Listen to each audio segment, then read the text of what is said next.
Hola, muy buenas a todos y bienvenidos a un nuevo vídeo del Círculo Friki. Hoy os traemos el cómo se juega del Mythgate de GDM. Es un vídeo que teníamos pendiente desde hace un tiempo, pero que hemos ido retrasando porque teníamos algunas dudas respecto al reglamento. Entonces nos pusimos en contacto tanto con la autora del juego, María C. Pérez, como con Pack de GDM para ver si nos podían resolver estas dudas. No solo nos resolvieron las dudas, sino que han estado trabajando en una nueva versión del manual donde se corrigen algunos errores. Por lo tanto, el cómo se juega que veréis en este vídeo no está basado en el manual que viene dentro de la caja del juego, sino que está basado en este nuevo manual que podréis encontrar en la web de GDM y en las respuestas que recibimos a nuestras dudas. Para los que no conozcáis el juego, os recomendamos que antes de ver el cómo se juega, os paséis por la reseña donde lo presentamos, mostramos sus componentes y os damos nuestra opinión. Si queréis ir a la reseña, os dejamos aquí arriba el enlace y en la descripción del vídeo. Dicho esto, pasemos al cómo se juega. Primero de todo, decir a modo recordatorio que en este Mythgate tenemos dos bandos claramente diferenciados. Por un lado, tenemos al gran invocador, es decir, al malo, que para ganar la partida deberá reunir 10 gemas que activarán este milenario portal que podéis ver dibujado aquí detrás. Para conseguir estas gemas, enviará a terribles criaturas como esta de aquí. Y por otro lado, tenemos a la Liga de Atari, estos héroes de aquí delante, que como mínimo necesitaremos 2 para poder jugar y que su objetivo será el de eliminar todas las criaturas enviadas por el gran invocador antes de que consiga robar las 10 gemas. Dicho esto, veamos la preparación de la partida. 1. Colocar el tablero en el centro de la mesa. 2. Barajar las cartas de mazo de localización y colocarlas en su lugar correspondiente en el tablero, es decir, el mazo de poblado, el mazo de mina y el mazo de bosque. 3. Formar la reserva de materiales y colocar una ficha de cada tipo, de borde amarillo, en la casilla de mercado. Es decir, formamos la reserva de todos los materiales de borde amarillo y colocamos uno de cada en el mercado.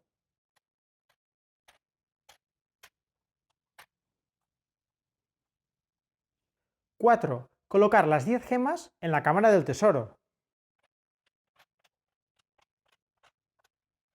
5. Formar la reserva del resto de materiales, es decir, vidas, penalizadores de movimiento y materiales de borde azul.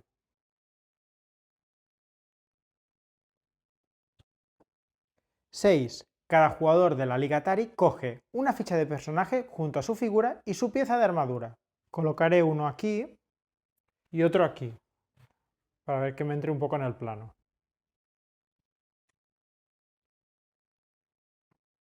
Seguidamente cogen una vida cada uno. A continuación cada uno coge 5 cartas de poder, 3 de valor 2 y 2 de valor 3. Y por último, cada personaje coloca su figura en alguna de las posadas. Tenemos dos posadas, esta de aquí y esta de aquí.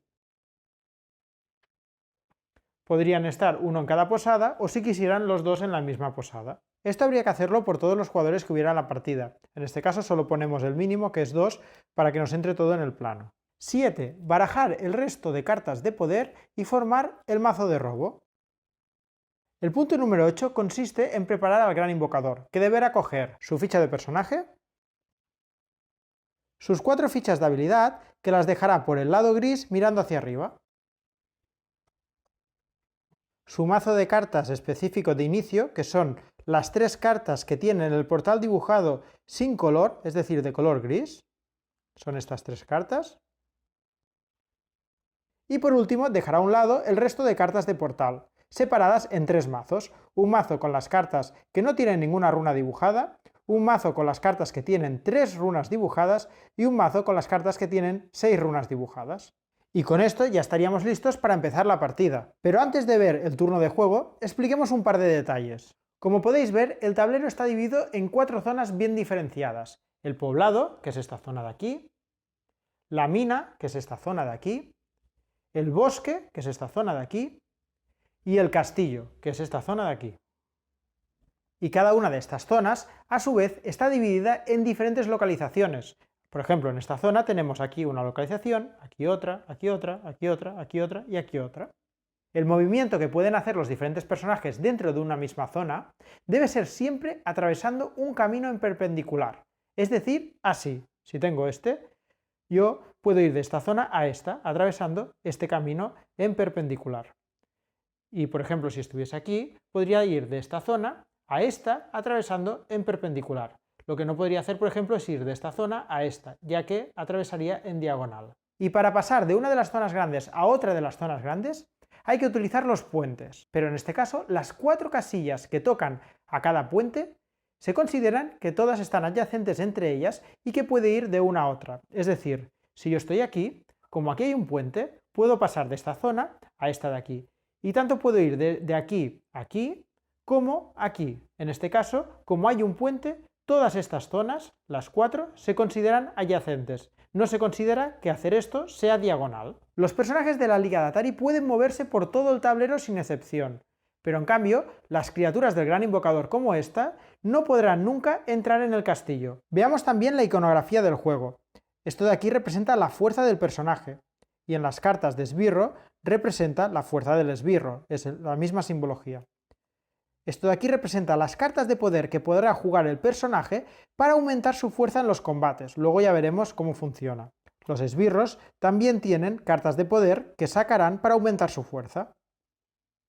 Esto de aquí representa la cantidad de cartas que puede tener el jugador en mano al final de su turno. Si tiene más de esta cantidad, deberá descartar el exceso. Este icono no lo tienen los esbirros porque ellos no tienen cartas en mano. Ya veremos por qué. Y este de aquí representa la cantidad de acciones que tiene el personaje. En este caso, este personaje tiene 4 acciones. Este icono tampoco está en las cartas de esbirro porque el Gran Invocador tiene siempre exactamente la misma cantidad de acciones. Este icono de aquí representa la habilidad especial de este personaje, que explicaremos más adelante. Y en las cartas de criatura es este icono de aquí el que representa su habilidad especial. Además tienen este icono que representa la vida de esta criatura. Los personajes empiezan con un punto de vida y pueden tener hasta 2 puntos de vida, no más. Y finalmente, este icono de aquí representa la recompensa en recursos de borde azul que se lleva el jugador que haya conseguido derrotar a esta criatura en combate. Visto la iconografía, continuemos con la explicación. Con estas ideas claras, veamos un poco la secuencia de juego. El juego se desarrolla en rondas, y en cada ronda juega primero el Gran Invocador, seguido por todos los jugadores de la Liga de Atari en el orden que ellos decidan. Por lo tanto, empecemos viendo cómo funciona el turno del Gran Invocador, que como hemos dicho es el primero en actuar. Primero de todo y de manera opcional, al principio de cada uno de sus turnos, el Gran Invocador puede eliminar una vida de uno o más esbirros que se encuentren en una localización adyacente al castillo, para de esta manera robar una de las gemas de poder, que es su objetivo. Por cada esbirro que pierda una vida, robará una gema. En este momento el Gran Invocador no tiene ningún esbirro en el tablero porque acabamos de empezar la partida, por lo tanto no puede hacer esta opción. Pero imaginaos por un momento que este esbirro estuviera aquí, en una posición adyacente al castillo. Entonces, al inicio de su turno, el Gran Invocador podría sacrificar una vida de este esbirro a cambio de robar una gema del castillo. Si se hace esta acción, los esbirros que han perdido una vida vuelven al portal, que es este lugar de aquí. Esto sería el portal. Y si hubiese perdido su última vida, en vez de volver al portal, quedarían fuera de la partida porque habrían muerto definitivamente.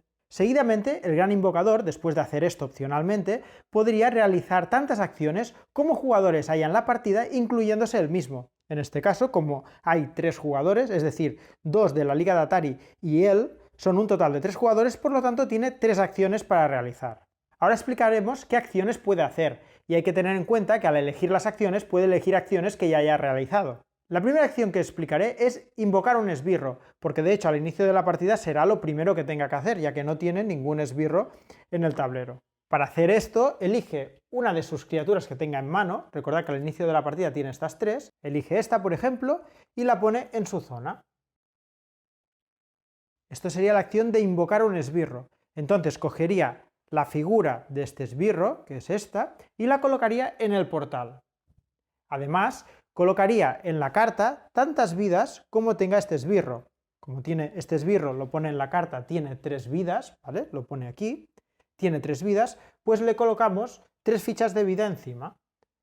En el momento que pierda las 3 fichas de vida, morirá definitivamente y saldrá de la partida. Otra acción que puede realizar el Gran Invocador es mover. puede mover a todos los esbirros en juego a una localización adyacente, teniendo en cuenta que los esbirros nunca pueden entrar en el castillo. Imaginaos por un momento que ya tuviera la situación así, ¿vale? Tuviera aquí dos esbirros y aquí dos más. Pues la acción de mover consiste en moverlos a todos una posición. Yo puedo, por ejemplo, mover a este aquí, mover a este aquí y a estos dos moverlos, por ejemplo, aquí. Todo esto sería una única acción de mover. Otra acción posible sería combatir. Un esbirro puede comenzar un combate contra un personaje de la Liga de Atari que se encuentre en su misma localización. Más adelante explicaremos cómo se desarrollan los combates, pero imaginaos que si este personaje estuviese aquí y esta criatura aquí, pues una acción sería hacer que este esbirro atacara a este personaje. Otra posible acción sería jugar una habilidad de una carta, descartando una de sus cartas y aplicando su efecto. Más adelante veremos que durante la partida el gran invocador podrá robar cartas de estas y ponerlas en su mano. Estas cartas, aparte de tener criaturas que podrá invocar, como hemos visto que se invocan, también tendrá estas cartas que decimos que pueden descartarse para aplicar su efecto. Veamos qué cartas nos podríamos encontrar de este tipo. Esta carta otorga +3 de fuerza a un monstruo elegido por el gran invocador hasta el final de la partida. Esta carta otorga +1 de poder a un monstruo elegido por el gran invocador hasta el final de la partida. Con esta carta, la Liga de Atari no puede jugar cartas de poder de valor 3 hasta el próximo turno del gran invocador. Es decir, en su turno el gran invocador juega esta carta, luego sería el turno de los jugadores de la Liga de Atari, que en los combates, ya veremos que utilizan cartas de poder, pues no podrán utilizar cartas que tengan valor 3. Las cartas de poder tienen valores de 2 hasta 5. Con esta carta, la Liga de Atari no podría jugar cartas de poder de valor 4. Es decir, si en un mismo turno el gran invocador decide jugar esta carta y además esta en el mismo turno, entonces luego sería el turno de la Liga de Atari, que no podrían usar cartas de poder ni de 3 ni de 4, solo les quedarían por usar las cartas de poder de 2 y de 5 en los combates. Y por último el teletransporte, que permite mover a un esbirro a cualquier localización del mapa, excepto dentro del castillo, claro. Y la última de las acciones que puede elegir el gran invocador es la de jugar una habilidad de esbirro. Hemos visto que este icono representa la habilidad de este esbirro. Cada esbirro tiene su propia habilidad única y especial. Entonces, jugar una de estas habilidades contaría como una acción. Estas habilidades las explicaremos más adelante una a una. Visto el turno del gran invocador, pasemos a ver el turno de los miembros de la Liga de Atari. Es decir, el gran invocador hubiese hecho sus 3 acciones y ahora le tocaría a la Liga de Atari, que elegirían en qué orden actuar. Y básicamente realizarán tantas acciones como indique el nivel de botas. Lo que hemos visto aquí, este icono, indica cuántas acciones puede realizar el personaje. En este caso, los dos personajes tienen un valor 4, por lo tanto los dos personajes pueden realizar 4 acciones cada uno. Y las acciones que pueden elegir son mover, es decir, igual que en el caso de las criaturas, ellos también pueden hacer la acción de mover una figura, de la manera que hemos explicado que se mueven. Una segunda acción que pueden elegir es explorar. Permite robar cartas de los mazos de exploración de la zona en la que se encuentren, excepto en el castillo, que en el castillo no se puede explorar. Por lo tanto, si yo estoy en esta zona del bosque, si yo exploro, cogeré una carta de aquí y haré lo que toque hacer. Si yo estuviera en esta zona, la cogería de la mina. Y si estuviese en el poblado, la cogería del mazo de poblado. Veamos qué cartas nos podemos encontrar en estos mazos. Básicamente podemos encontrarnos 3 tipos de cartas. La carta de material básico, que sería como esta. El jugador coge un contador de material indicado en esta carta y lo guarda en su poder, y descarta la carta. Estos materiales le serán muy útil para poder forjar su armadura, que luego veremos cómo se hace. Por lo tanto, en este caso, si yo cogiera esta carta, la descartaría, la dejaría en el descarte, y mi personaje cogería ese material que hemos visto, que es este, ¿vale? Y lo colocaría en su zona. El segundo tipo de carta que nos podemos encontrar es un libro de conocimiento. El personaje se queda el libro para usarlo y recibir su recompensa en el momento que más le convenga. Hay 3 tipos de libro: los verdes, que aumentan tu número de acciones y que debe jugarse antes de iniciar las acciones de tu turno. En este caso, este me daría 3 acciones extra para este turno. Los amarillos, que otorgan fuerza y deben jugarse antes de iniciar un combate. En este caso me daría un +8 en fuerza. Y por último, los rojos, que otorgan poder y que también deben jugarse antes de iniciar el combate. En este caso me daría +2 de poder, es decir, podría utilizar 2 cartas de poder en el combate. Esto lo entenderemos mejor cuando expliquemos los combates. Y el último tipo de carta que nos podemos encontrar en estos mazos de exploración son las criaturas. En caso de robar una criatura, se inicia automáticamente un combate, donde el jugador de la Liga Atari se considera el atacante y la criatura la defensora. Como hemos dicho antes, explicaremos los combates más adelante, pero como adelanto os digo que el que es el atacante gana en caso de empate. En caso de que alguno de estos mazos se quedara sin cartas, se mezclaría el descarte y se formaría un nuevo mazo de robo. Vale, hemos visto que podemos movernos, que podemos explorar, y otra posible acción sería la de comerciar. Un jugador que esté en la misma localización que otro jugador puede intercambiar o donar materiales tantas veces como quiera.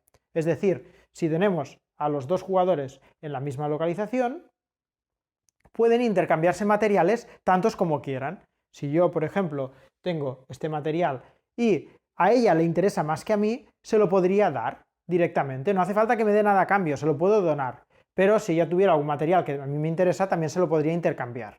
Y esto lo podemos hacer con tantos materiales como queramos, contando como una sola acción de comerciar. La siguiente acción elegible sería combatir. Un jugador que se encuentre en la misma localización que un esbirro puede iniciar un combate. Es decir, si estoy aquí, puedo decidir combatir contra este, siendo yo el atacante.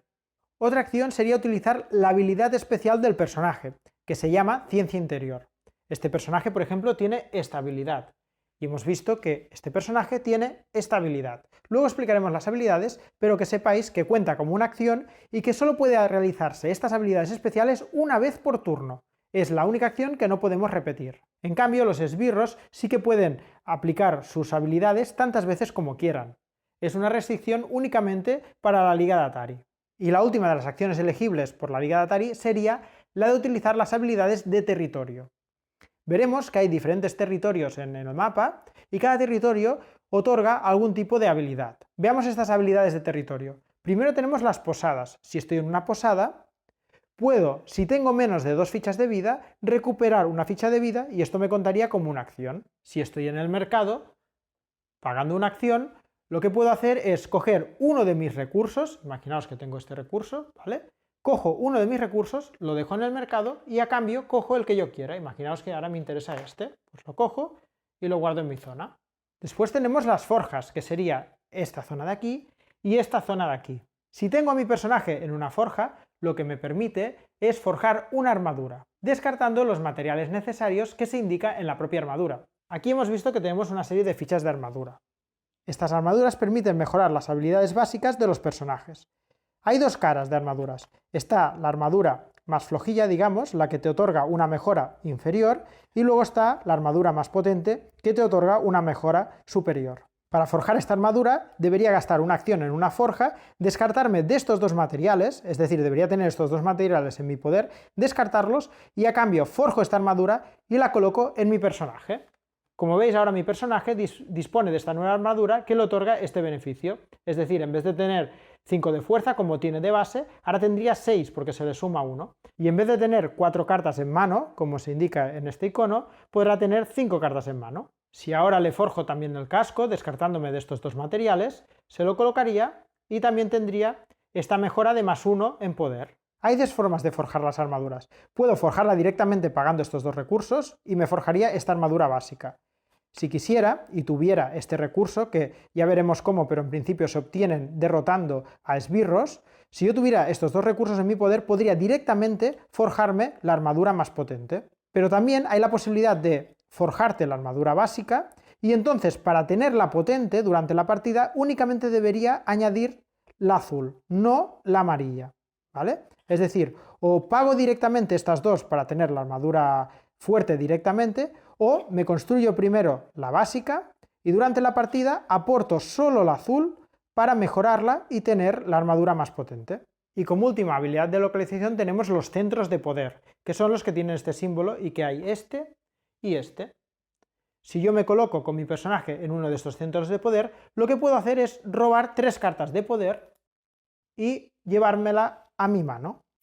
Y estas serían todas las acciones posibles que pueden realizar la Liga de Atari. Una vez que todos los jugadores de la Liga de Atari hayan jugado sus turnos, estos deberán descartar el exceso de cartas de poder que tengan en mano.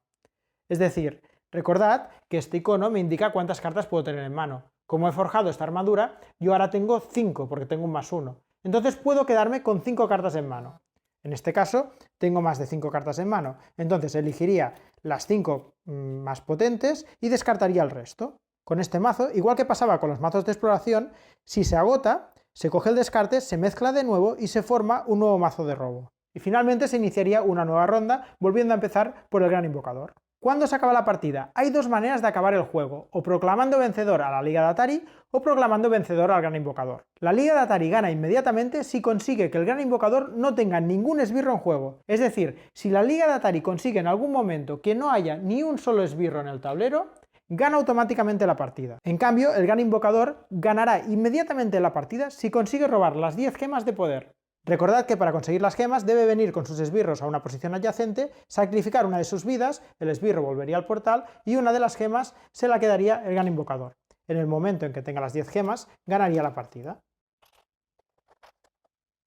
Queda por explicar una parte importante del juego, que son los combates entre esbirros y personajes de la Liga de Atari. Cuando un esbirro ataca a un miembro de la Liga de Atari o viceversa, hay que seguir los siguientes pasos. Lo veremos con un ejemplo. Imaginaos que yo soy este jugador y decido explorar. Al explorar, revelo una de estas cartas y me encuentro una criatura. Entonces aquí se inicia un combate. El primer paso es que el jugador de la Liga de Atari juegue boca arriba tantas cartas de poder de su mano como considere necesarias. Mínimo tiene que jugar una carta y máximo el que indica su ficha de personaje con este icono, ¿vale? En este caso, este personaje ahora mismo podría jugar 3 cartas de poder. Entonces coge su mano, que son estas cartas, y decide ahora mismo entre 1 y 3, que es su máximo, cuántas cartas jugará para aumentar su fuerza. Inicialmente tiene fuerza 3, por lo tanto, si por ejemplo juega estas 2 cartas, estaría atacando con 3 y 3, 6 y 2, 8. Si quisiera atacar con más fuerza, añadiría más cartas, y si quisiera atacar con menos fuerza, quitaría cartas. Pensad que cada vez que juega cartas, las perderá. Por lo tanto, hay que decidir bien cuántas cartas jugar en cada momento. Vale, imaginaos que ha tomado esta decisión. El siguiente paso es que el Gran Invocador mire su criatura y vea cuántas cartas de poder puede asignar. En este caso tiene solo una, por lo tanto robaría una carta de aquí el Gran Invocador directamente, roba la primera que haya y la asigna directamente al combate. Y ahora se compara el resultado. Yo tengo 3 más 3, 6 más 2, 8 y él tiene 5 más 3, 8 también. Vale, hay un empate. En caso de empate gana el atacante. Como estaba en mi turno y he hecho un explorar, yo soy el atacante, por lo tanto este combate lo ganaría yo. Si no hubiese habido empate, es decir, que yo hubiese bajado una carta más o una carta menos y que por lo tanto uno de los dos hubiese tenido más puntos de fuerza que el otro, entonces el que tenga más puntos gana el combate. Las cartas jugadas se descartan y se dejan en el mazo de descarte de las cartas de poder, es decir, aquí está el mazo de robo, pues al lado. Aquí no entra en plano, pero estarían aquí al lado. Y ahora veamos qué se hace dependiendo de si ganas o de si pierdes el combate. Si el Gran Invocador gana el combate, imaginaos que hubiese salido victorioso esta criatura, el miembro de la Liga de Atari pierde una vida, es decir, en este caso ella perdería una vida. Si se queda sin vidas, como en este caso, ya que ella solo tenía una vida, entonces debe mover su figura a la posada y termina su turno inmediatamente, aunque le quedaran acciones por hacer. En este caso, ella se movería a la posada y terminaría su turno. En su siguiente turno, cuando le vuelva a tocar jugar, deberá gastar su primera acción en recuperar una vida, como mínimo, en la posada. Recuperaría una vida en su siguiente turno y podría seguir realizando acciones. Además de esto, además de que ella ha perdido un punto de vida, el Gran Invocador dará la vuelta a una de las fichas de habilidad, quedando esta disponible para usarse en cualquier momento. Es decir, de estas fichas de aquí, elegiría una y le daría la vuelta. Y ahora esta estaría disponible para utilizarla en cualquier momento que él quisiera. Eso sí, en el momento de utilizarla se le volvería a dar la vuelta y ya no la tendría disponible. Veamos un momento qué beneficios dan estas fichas. Si el Gran Invocador utiliza esta ficha, daría 2 de fuerza a todos los encuentros hasta el final de esa ronda. Es decir, hasta que le vuelva a tocar jugar al Gran Invocador. En su turno él utiliza esta. Todas sus criaturas, incluidas las que están en los mazos de exploración, tendrían un +2 de fuerza. Y en el momento que le volviera a tocar jugar al Gran Invocador, después de que jugaran el turno los jugadores de la Liga Atari, entonces se perdería este efecto. Lo mismo que el anterior, pero con un +1 de poder para todos los encuentros, es decir, todas las criaturas robarían una carta extra en los combates. las cadenas utilizando esta ficha, el gran invocador podría elegir un punto de poder que no podría ser utilizado hasta la siguiente ronda también. Es decir, podría utilizarla, por ejemplo, para bloquear este punto de poder. Hasta la siguiente ronda, es decir, ahora le tocaría el turno a los jugadores de la Liga de Atari, no podrán utilizar este punto de poder y si quieren conseguir cartas deberán ir a los otros puntos de poder, es decir, o aquí o aquí. En el momento en que le volviera a tocar el turno al gran invocador, se perdería este efecto. Y por último, una de las más interesantes, robar 3 cartas del mazo de invocador correspondiente a las runas que tiene en ese momento. Es decir, si el gran invocador no tiene ninguna o una o dos, pues en el momento de utilizar esta habilidad podrá robar 3 cartas de este mazo, porque es el mazo que corresponde a tener menos de 3 runas. En el momento en el que el gran invocador tenga 3, 4 o 5, cualquier de estas posibilidades, runas ocupadas por gemas, entonces en este momento, si utilizase esta habilidad, robaría 3 cartas de este mazo. Y por último, en el momento en el que el gran invocador disponga de 6 o más gemas ocupando las runas, podrá utilizar esta habilidad para robar cartas de este mazo. Cuanto más runas tengas, más potentes son las cartas que se encontrarán en los mazos. Para el gran invocador esta habilidad es esencial, ya que con las 3 criaturas que tiene de inicio no puede ganar la partida. Para ganar la partida necesitará ganar combates para poder utilizar esta habilidad y robar nuevas cartas que le permitan invocar a nuevos esbirros. Pues esto es lo que pasa en el caso de que gane el gran invocador el combate. Pero ¿qué pasa si el combate lo gana la Liga de Atari? Imaginemos otra vez que estos dos han combatido, pero que esta vez ha ganado la Liga de Atari. Como el gran invocador ha perdido, puede avanzar un espacio en uno de los marcadores de su ficha de personaje. Es decir, aquí vemos 3 columnas de las que aún no hemos hablado. En estas columnas hay 3 marcadores. Entonces, cada vez que pierde un combate, puede avanzar un marcador que él quiera. Solo uno, pero el que él quiera. En el momento en que a base de perder combates llegue a una bonificación, gana esa bonificación para todos los esbirros durante toda la partida. Es decir, si pierde muchos combates, lo que hará será reforzarse. A la que llegue aquí, todos sus esbirros tendrán +1 de fuerza. Si por ejemplo llega con este hasta aquí, todos los esbirros tendrán +1 de poder, podrán sacar una carta extra de poder.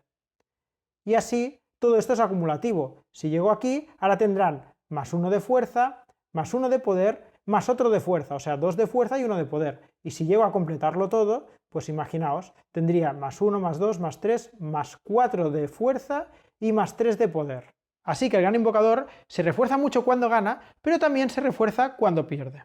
Vale, pero ¿qué gana el jugador de la Liga de Atari por haber ganado el combate? Pues en este caso el jugador de la Liga de Atari lo que ganaría serían los materiales indicados en el encuentro o esbirro. Es decir, en este caso ganaría estos 2 recursos de cuerda. Cogería 2 recursos de cuerda, estos 2, y se los pondría en su zona.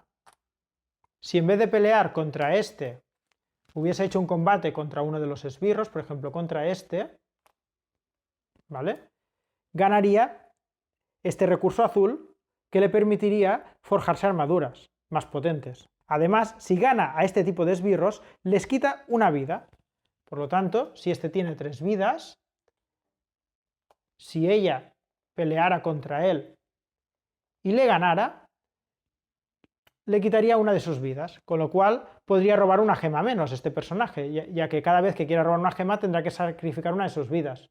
Y por último, el ganador del combate, sea quien sea, tanto si es la Liga de Atari como si es el esbirro, el ganador empuja al perdedor a una casilla adyacente. Es decir, si ha ganado ella, por ejemplo, puede mover este aquí. O al revés, si hubiese ganado él, pues podría empujar a ella aquí o donde quisiera, que fuera adyacente. Y ya para acabar con la explicación, veamos las habilidades especiales tanto de los miembros de la Liga de Atari como de los esbirros del gran invocador. Empecemos con los miembros de la Liga de Atari. Este personaje puede mirar la primera carta del mazo de poder, es decir, podría mirar esta carta y volverla a dejar en su sitio.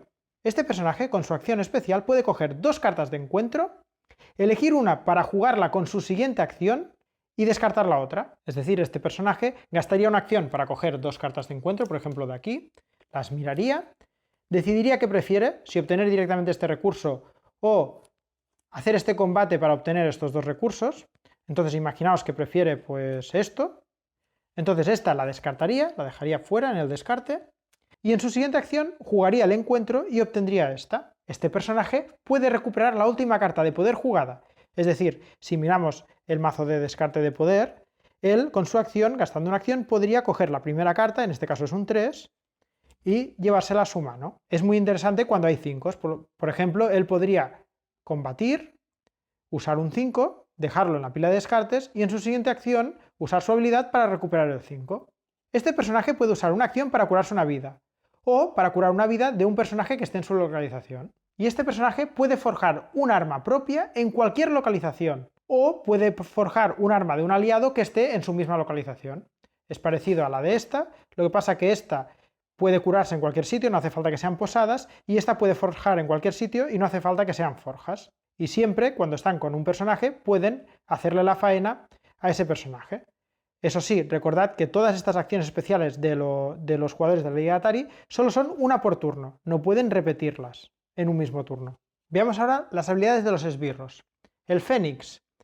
Una vez por partida, el gran invocador puede robar la carta del Fénix del descarte. Cuando un esbirro muere, se va al descarte y queda fuera de la partida. Pero el Fénix, una vez por partida, puede utilizar su acción especial para volver a la mano del gran invocador. Es decir, que renace de sus cenizas. Y el gran invocador puede usar otra acción para volverlo a invocar. A la que muera por segunda vez ya no podrá volver a ser invocado, ni recuperado de la pila de descartes. El hipogrifo puede teletransportarse a cualquier localización del mapa excepto al interior del castillo. Es decir, gastando una acción puedes moverlo a cualquier localización. En cambio, si gastas una acción de movimiento solo puedes moverlo una posición, lo que pasa que con el movimiento puedes mover a todos los personajes a la vez y en cambio con esta acción especial solo moverías al hipogrifo, eso sí, a donde tú quisieras. El Balrog, después de ganar un combate, da +1 de fuerza al resto de esbirros hasta el final de la ronda. Una vez acaba la ronda, después vuelven a tener su fuerza normal. El Cíclope, gastando la acción para ejecutar su habilidad especial, permite descartar un material básico, es decir, de los de borde amarillo, de un personaje de su misma localización. Esto va muy bien si quieres ralentizar la forja de armaduras de los personajes. Imaginaos que sabes que un personaje está a punto de forjar una armadura y hacerse mejor, entonces está en tu localización, le robas lo que le hacía falta para forjar la armadura y ya no podrá hacerlo. El dragón permite mover a un héroe que esté en tu misma localización a una casilla adyacente, es decir, puedes apartarlo si quieres. La hidra, después de ganar un combate, envía al héroe a una posada, es decir, independientemente de si muere o no muere, ese héroe después del combate tiene que ir a la posada. La mantícora te permite mirar las 5 primeras cartas del mazo de poder y descartar una, es decir, cogerías las 5 que hay aquí, las mirarías y descartarías una. Va muy bien para debilitar el mazo en el caso de que quieran robar los personajes o para reforzarlo cuando te toca robar a ti por un ataque. El Kraken mira 5 cartas del mazo de poder, eliges 3 para el combate y descartas el resto. Bueno, pues parecido, lo que pasa que en este caso coges las 5, eliges 3 para hacer un combate con el siguiente turno y descartas las otras. El hombre lobo da -1 de movimiento a los personajes que se encuentren en su región, es decir, si el hombre lobo está en el bosque, todos los personajes que estén en el bosque reciben -1 de movimiento, tendrán una acción menos, y esto dura hasta la siguiente ronda del gran invocador. Para representar esta disminución de movimiento se le asigna una de estas fichas a los personajes que estaban en la misma zona que el hombre lobo. Y por último la serpiente, que te permite descartar una carta al azar de poder de un héroe. Eliges al héroe que tú quieras y le quitas una carta al azar de poder. Y hasta aquí el vídeo de hoy, esperemos que os sea de utilidad y ya sabéis, si os ha gustado el vídeo, dadle a like y suscribiros al canal que nos ayudáis mucho. Nos vemos en el próximo vídeo. ¡Adiós!